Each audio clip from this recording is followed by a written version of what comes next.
नमस्कार, मी केतकी जोशी आणि आपण सुरुवात करतोय काही महत्त्वाच्या घडामोडींपासून पण थोडक्यात. विधिमंडळाच्या अर्थसंकल्पीय अधिवेशनात आज राज्याचं बजेट सादर होणार आहे. अर्थमंत्री अजित पवार विधानसभेत हे बजेट सादर करतील.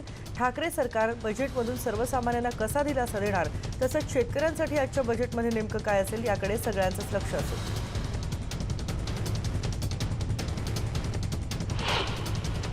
गुरुवारी विधिमंडळात राज्याचा आर्थिक पाहणी अहवाल सादर केला गेला. यावेळी महाविकास आघाडीतील तिन्ही पक्षांनी जी आश्वासनं दिली आहेत ती आश्वासनं अर्थसंकल्पात पूर्ण होतील अशी आम्हाला अपेक्षा आहे, असं सुधीर मुनगंटीवार यांनी म्हटलंय.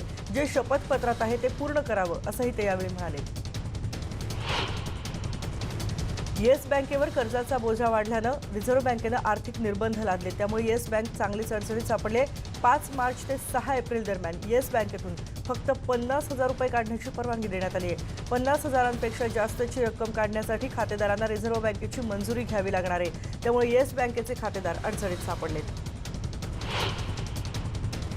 इराणमध्ये अडकून पडलेले भारतीय नागरिक कोरोना व्हायरसच्या चाचणीत नकारात्मक आढळून आले तरच त्यांना भारतात आणण्यात येणार आहे. केंद्रीय परराष्ट्र मंत्रालयानं याबाबतचा निर्णय घेतलाय. अडकून पडलेल्या प्रवाशांना कमर्शियल फ्लाईटनं आणलं जाईल अशी सुद्धा माहिती मिळते.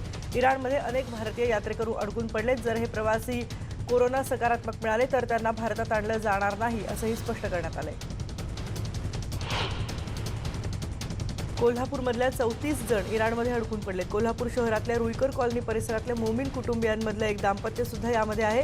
मुंबईतल्या 7 टूर्स अँड ट्रॅव्हल्स कंपनीमार्फत 34 जण इराणच्या सहलीवर गेले होते, पण त्या देशानं त्यांच्या देशात येणाऱ्या जाणाऱ्या सगळ्या विमानांची उड्डाण आता रद्द केली आहेत.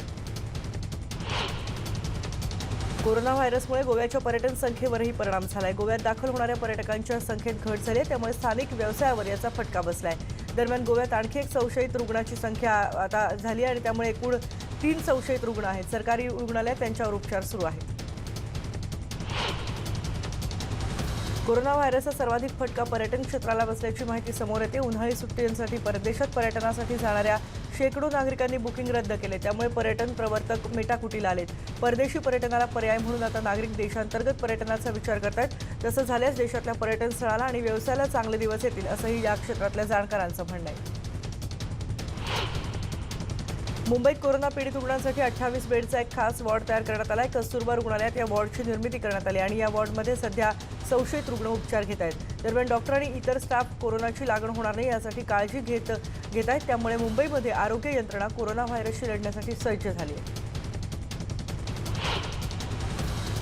कोरोनाच्या पार्श्वभूमीवर प्रतिबंधात्मक उपाययोजनांचा आढावा घेण्यासाठी मुख्य सचिव अजय मेहता यांनी गुरुवारी सर्व विभागीय आयुक्त, जिल्हाधिकारी, महानगरपालिका आयुक्त, सार्वजनिक जिल्हा रुग्णालयाचे जिल्हा शल्यचिकित्सक, वैद्यकीय महाविद्यालयाचे अधिष्ठाता यांच्याशी व्हिडिओ कॉन्फरन्सिंगद्वारे संवाद साधला.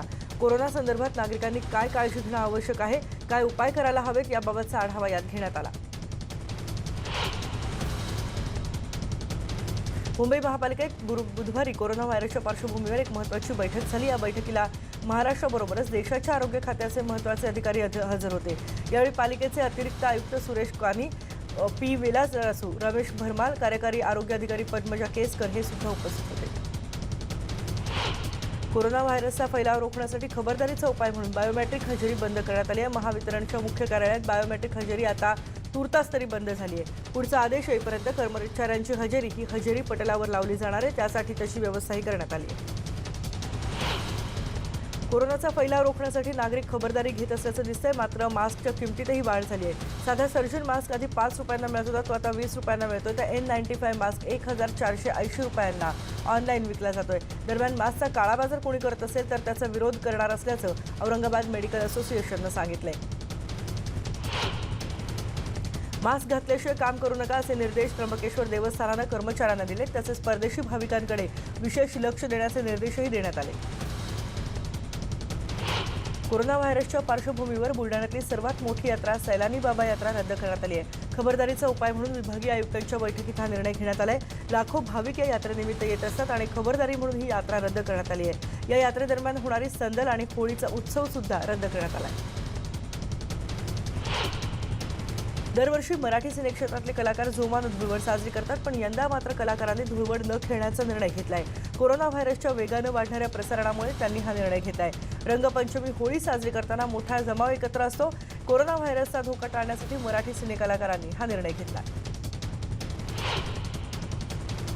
सुधारित नागरिकत्व कायदा आणि राष्ट्रीय लोकसंख्या सूची यांचा अभ्यास करून राज्य सरकारला त्याबाबत अहवाल देण्यासाठी मुख्यमंत्री उद्धव ठाकरे यांनी समिती नेमली आहे. विधानसभेत ही घोषणा मुख्यमंत्र्यांनी केली आहे. संसदीय कार्यमंत्री अनिल परब यांच्या अध्यक्षतेखाली 6 मंत्र्यांची समिती नेमण्यात आल्याचं मुख्यमंत्री ठाकरे यांनी जाहीर केलं.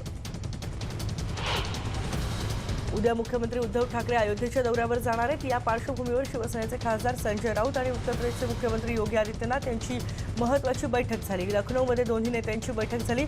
सुरक्षिततेबाबत यावेळी चर्चा झाल्याची माहिती मिळते.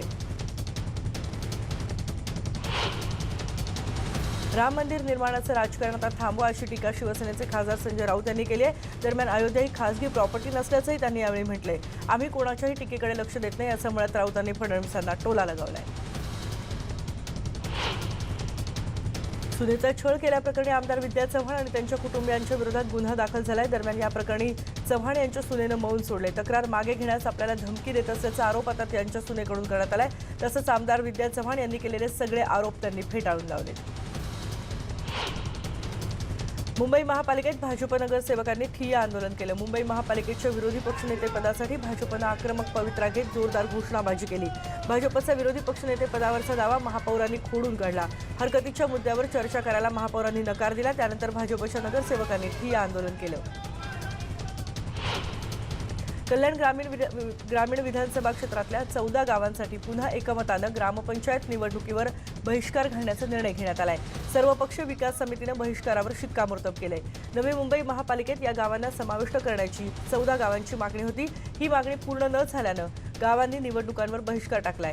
तर मनसे आमदार राजू पाटील यांनी सुद्धा बहिष्काराला पाठिंबा दर्शवलाय.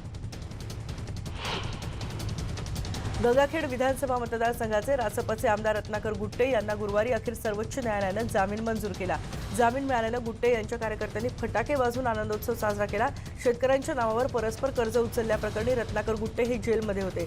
तब्बल 346 दिवस रत्नाकर गुट्टे जेलमध्ये होते आणि त्यानंतर आता त्यांना जामीन मिळाला. नगरपालिकेत संगणकीकरण करण्याच्या मुद्द्यावरून महासभेत विरोधी गटाच्या नगरसेवकांनी गोंधळ घातला. विरोधी गट जनता दल आणि सत्ताधारी काँग्रेसच्या नगरसेवकांमध्ये या विषयावरून बाचाबाची झाली. जनता दलाचे आमीन फारूक आणि काँग्रेसचे विठ्ठल बर्वे एकमेकांच्या अंगावर धावून गेले. इतर नगरसेवकांनी मध्यस्थी करून या दोघांना बाजूला करून घेतलं. मालेगावमधली ही घटना आहे.